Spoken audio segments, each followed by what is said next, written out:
Hello guys, welcome back to flickering frames. നമ്മുടെ ഇന്നത്തെ യാത്ര പീച്ചി ഡാമിലേക്കാണ്. തൃശ്ശൂർ ജില്ലയിലെ പ്രകൃതിയുടെ ഒരു അത്ഭുതം. ഒരുവിധം യാത്ര ചെയ്യുന്ന എല്ലാവർക്കും ഈ ഒരു റോഡ് കണ്ടപ്പോൾ തന്നെ സ്ഥലം ഏതാണെന്ന് പിടികിട്ടിക്കാണും. റോഡിന്റെ ഇരുവശങ്ങളിലുമായി വളർന്നു പന്തലിച്ച് നിൽക്കുന്ന മരങ്ങൾക്കിടയിലൂടെയുള്ള യാത്ര ഒരനുഭവം തന്നെയാണ്. ചെറിയ മഴമൂടലും ചെറിയ തണുപ്പും. കഴിഞ്ഞ വർഷം നമ്മൾ പീച്ചി ഡാമിന്റെ ഒരു വീഡിയോ ചെയ്തിട്ടുണ്ടായിരുന്നു. പക്ഷെ അന്ന് ഡാമിന്റെ ഷട്ടറൊന്നും തുറന്നിട്ടില്ലായിരുന്നു. ഇപ്പോൾ മഴ കൂടുതലായതിനാൽ ഡാമിന്റെ എല്ലാ ഷട്ടറുകളും തുറന്നിട്ടുണ്ട്. ആ കാഴ്ചകളിലേക്കാണ് നമ്മൾ ഇന്ന് പോകുന്നത്. അങ്ങനെ കാടിന്റെ ഭംഗി ആസ്വദിച്ചുള്ള യാത്ര എത്തിച്ചേർന്നത് പീച്ചി ഡാമിന്റെ കവാടത്തിലാണ്. ഇവിടെ നിന്ന് നേരെ പോയാൽ ഡാമിന്റെ എൻട്രൻസിലെത്താം. അവിടെയാണ് ബസ് സ്റ്റാൻഡ് ഉള്ളത്. ഞങ്ങൾ പോയത് ഡാമിന്റെ ഇടതു തിരിഞ്ഞാണ്. ഇതെത്തിച്ചേരുന്നത് പാർക്കിന്റെ എൻട്രൻസിലാണ്. വഴി കുറച്ച് മോശമാണെങ്കിലും അതൊന്നും യാത്രയുടെ ഭംഗിയെ ബാധിച്ചില്ല. പക്ഷികളുടെ ഒച്ചയും വെള്ളം ചാടുന്നതിന്റെ ശബ്ദവും മലയോര കാഴ്ചകളും സുന്ദരമായ പച്ചപ്പും നിറഞ്ഞ കാഴ്ചകൾ കണ്ട് ഡാമിലെത്തി.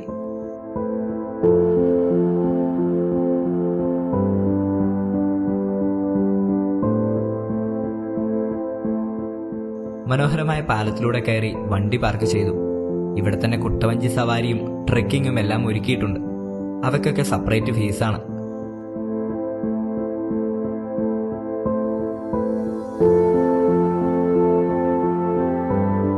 ₹20 പീച്ചി ഡാമിലേക്കുള്ള എൻട്രൻസ് ഫീ.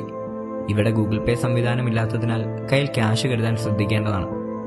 സെക്യൂരിറ്റിയുമായി കുറച്ചു നേരത്തെ കുശല സംഭാഷണത്തിന് ശേഷം ഞങ്ങൾ അകത്തേക്ക് കയറി. ഡാമിന്റെ 4 ഷട്ടറുകളും തുറന്ന കാഴ്ച വളരെ മനോഹരമായിരുന്നു. രാവിലെ 9 മുതൽ വൈകിട്ട് 5 വരെയാണ് പ്രവേശന സമയം. തൃശൂരിൽ നിന്ന് പാലക്കാട് ദേശീയപാതയിലൂടെ 13 കിലോമീറ്റർ സഞ്ചരിച്ചാൽ പീച്ചി റോഡ് ജംഗ്ഷനിലെത്തും. അവിടെ നിന്ന് 8 കിലോമീറ്റർ തെക്കോട്ട് പോയാൽ ഇവിടെ എത്താൻ സാധിക്കും. തൃശൂർ ശക്തൻ ബസ് സ്റ്റാൻഡിൽ നിന്ന് പീച്ചി ഡാമിലേക്ക് നേരിട്ട് ബസ് സർവീസ് ഉണ്ട്. രാവിലെ 7 മുതൽ 9 മണി വരെ 10 മിനിറ്റ് ഇടവേളകളിൽ ബസ്സുണ്ട്. പാലക്കാട് നിന്നും വരുന്ന സഞ്ചാരികൾക്ക് പട്ടിക്കാട് നിന്ന് പീച്ചിയിലേക്ക് ബസ് കിട്ടും. ധാരാളം ബസ്സുകൾ ഉള്ളതിനാൽ സ്വന്തമായി വണ്ടിയില്ലാത്തവർക്കും പെട്ടെന്ന് എത്തിച്ചേരാൻ പറ്റുന്ന ഒരു സ്ഥലമാണ് പീച്ചി ഡാം.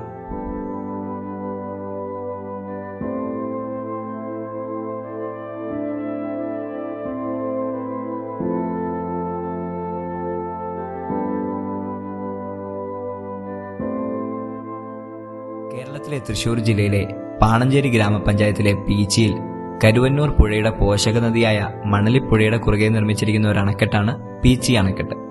പീച്ചി ജലസേചന പദ്ധതി, ശുദ്ധജല വിതരണം എന്നിവ മുൻനിർത്തിയാണ് ഈ അണക്കെട്ട് നിർമ്മിച്ചിരിക്കുന്നത്. കേരളത്തിലെ ഒരു മേജർ ഇറിഗേഷൻ പ്രൊജക്ട് എന്ന നിലയിലാണ് 1957 October 4 Kerala governor B Ramakrishna Rao രാജ്യത്തിന് സമർപ്പിച്ചത്. വിവിധതരം പൂക്കളും വാട്ടർ ഫൗണ്ടനും ഇവിടുത്തെ ഗാർഡനിലുണ്ട്. കൂടാതെ ഫാമിലിയും ഫ്രണ്ട്സുമായി വരുന്നവർക്ക് ഫോട്ടോ എടുക്കാനും കുശലം പറഞ്ഞ് നടക്കാനും വോക്ക് വേകളും ഇവിടെയുണ്ട്.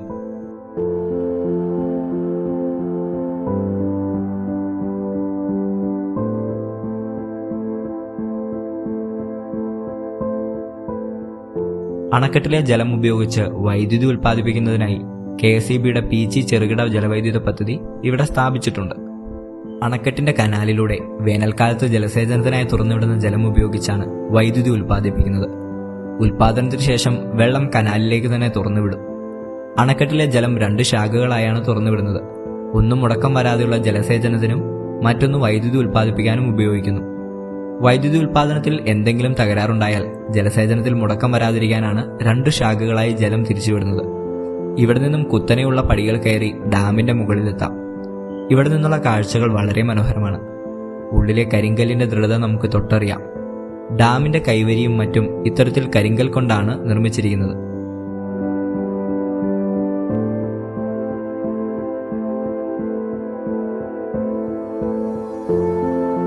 വലതുവശത്ത് തുളുമ്പി നിറഞ്ഞിരുന്ന ജലാശയത്തിൽ കുട്ടവഞ്ചി യാത്ര ആസ്വദിക്കുന്നവരെയും നമുക്ക് കാണാം.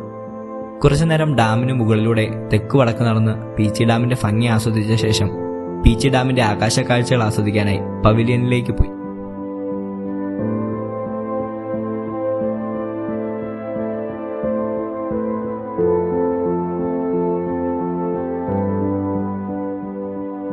ആദ്യ കാഴ്ചയിൽ ഒരു പള്ളിയാണെന്ന് തോന്നും. പടവുകൾ കയറി വേണം പവിലിയനിലെത്താൻ.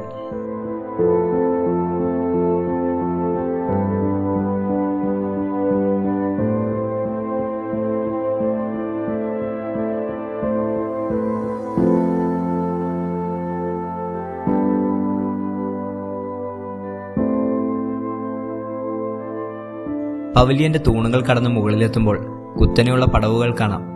അതിലൂടെ വേണം പവിലിയന്റെ ഏറ്റവും മുകളിലെത്താൻ. പണ്ടത്തെ നിർമ്മിതികളുടെ സൗന്ദര്യം ഈ പടവിലുണ്ട്. ഡാമിന്റെ ക്യാച്ച്മെന്റ് ഏരിയയുടെ വിദൂര ദൃശ്യം കാഴ്ചകൾക്ക് കൂടുതൽ നിറം നൽകുന്നതാണ്.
അവിടുത്തെ കാഴ്ചകൾക്ക് ശേഷം ഡാമിന്റെ മറ്റൊരു സൈഡിലെ പടവുകൾ ഇറങ്ങി കൂടുതൽ അടുത്തേക്ക് പോകാൻ സാധിക്കും.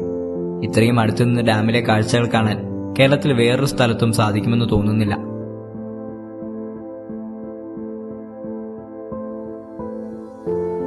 കുറച്ചുനേരം ചീറിപ്പായുന്ന വെള്ളത്തിലേക്ക് നോക്കി നിന്നാൽ തലകറങ്ങുന്നത് പോലെ ഒരു അനുഭവം ഉണ്ടാവും. എന്നാലും ആ കാഴ്ച ആദ്യ അനുഭവമായിരുന്നു. ജലനിരപ്പ് ഉയർന്നതും ചുറ്റുമുള്ള സസ്യങ്ങൾ ഏറ്റവും പച്ചപ്പ് നിറഞ്ഞതുമായ മഴക്കാലമാണ് പീച്ചി ഡാം സന്ദർശിക്കാൻ ഏറ്റവും അനുയോജ്യമായ സമയം.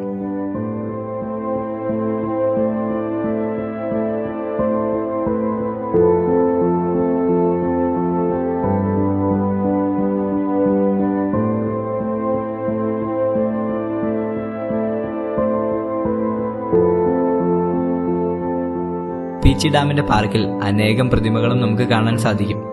പ്രകൃതിയോട് ഏറ്റവും അടുത്ത് കിടക്കുന്നതും വളരെ മനോഹരവുമായ ഈ സ്ഥലം ഒരിക്കലെങ്കിലും കണ്ടിരിക്കേണ്ട ഒന്നാണ്.